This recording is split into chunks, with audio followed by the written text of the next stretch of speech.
And for these gifts, in Bhakti's name, we are so grateful for the opportunity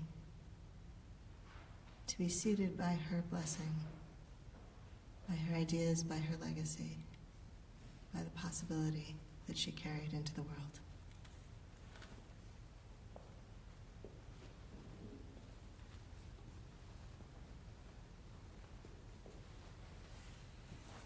Now we have a slight change to the order of service. Mike has requested a few minutes, and we have a few minutes, so I've invited him to add to our memories.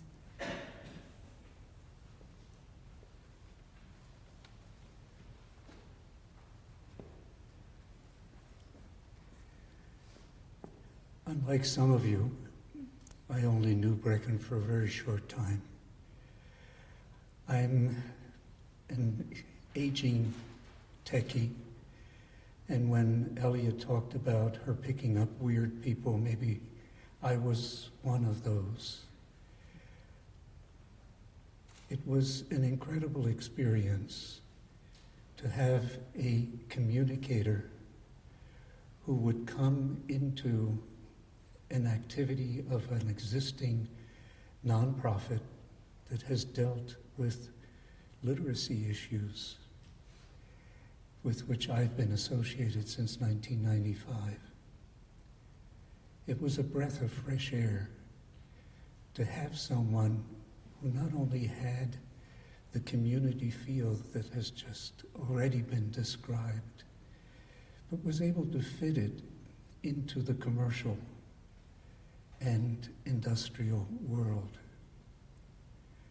That gift of taking an idea of building a community and then adding the segment in which I have dedicated a good portion of my life to add to that community the concept of empowering young people to become our instructors, to share with us their experience in growing up and understanding how the technical world functions. And sharing that with us was going to become part of what MayTown represented and to me will represent in the future. Because in my faith, legacy is really what counts in the end. It's how many people have been influenced by your life and whether they will carry on some of the things that were dear to you. And I'm sure there will be many, many people in her circle, many of whom are not here today, who will join our efforts in continuing the life of MayTown and the eventual community that will be built. We need to honor a person who, regardless of her own situation, opened her home to us, opened her heart to us, and made us really feel part of an exciting future that she was looking at. And I hope that many of you will continue that relationship and interact with us as we try to build what she is not able to see now, but will experience in some way through us. Thank you.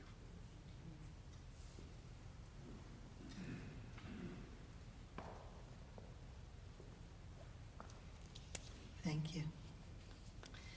And another moment of gratitude for both the Unitarian Universalist congregation that's hosting this service and the Lutheran congregation that made room for this to take place in their building. That the UUs rent this space in the Lutheran church, and I want to honor all of the people, a little bit at a time, all the people that have made today possible.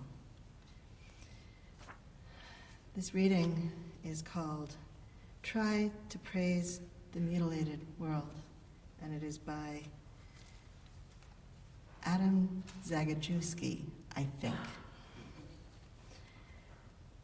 Try to praise the mutilated world. Remember June's long days and wild strawberries, drops of rosé wine, the nettles that methodically overgrow the abandoned homestead of exiles. You must praise the mutilated world. You watched the stylish yachts and ships. One of them had a long trip ahead of it while salty oblivion awaited the others. You've seen the refugees going nowhere. You've heard the executioners sing joyfully. You should praise the mutilated world.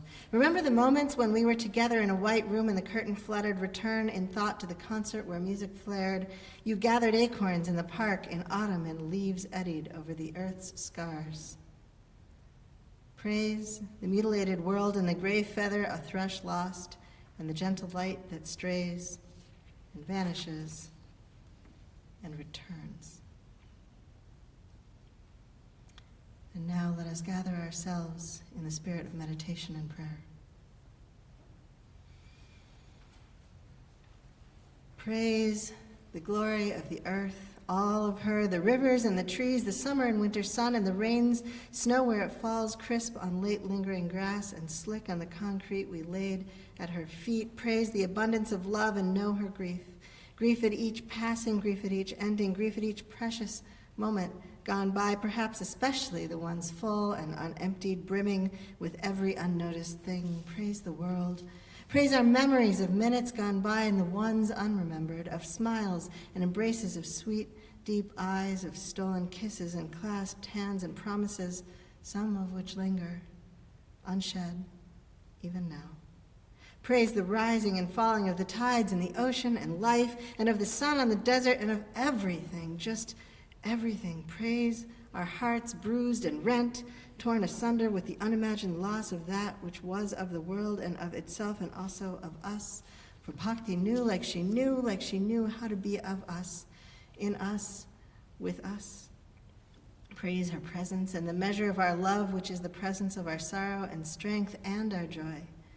Joy in having known her, sorrow that she is no longer here, strength to carry on her work. May we be everything at once, as she was everything at once, and may her memory be a blessing now and forever.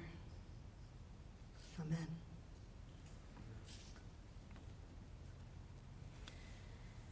The reasons for living, this is a quote from Forward into Light by Frederick R. Griffin. The reasons for living are not withdrawn when life is a broken arc. Follow those reasons. Get back to the daily tasks. Rejoin the circle of friends. Remember to serve the people who crave what you and perhaps you alone can give. Then you will make a discovery. The loss has not grown less, but life has started anew. Scars remain, but health of spirit equal to the journey has been found. If there is darkness when you turn back or drop by the side of the road, there is also light when you go forward. Now I would like to invite Trish Casimiria, did I get that right? Trish Casimiria up to offer a song of blessing, and after that I'll offer a benediction, and then if you would please follow the casket as it leaves the sanctuary, there'll be a reception across the way. Can I make a statement after just one brief statement Mm-hmm. after?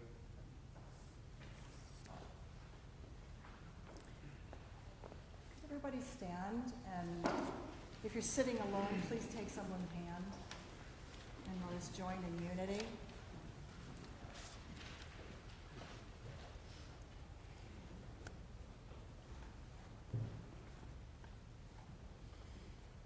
Oh, Creator, open the door.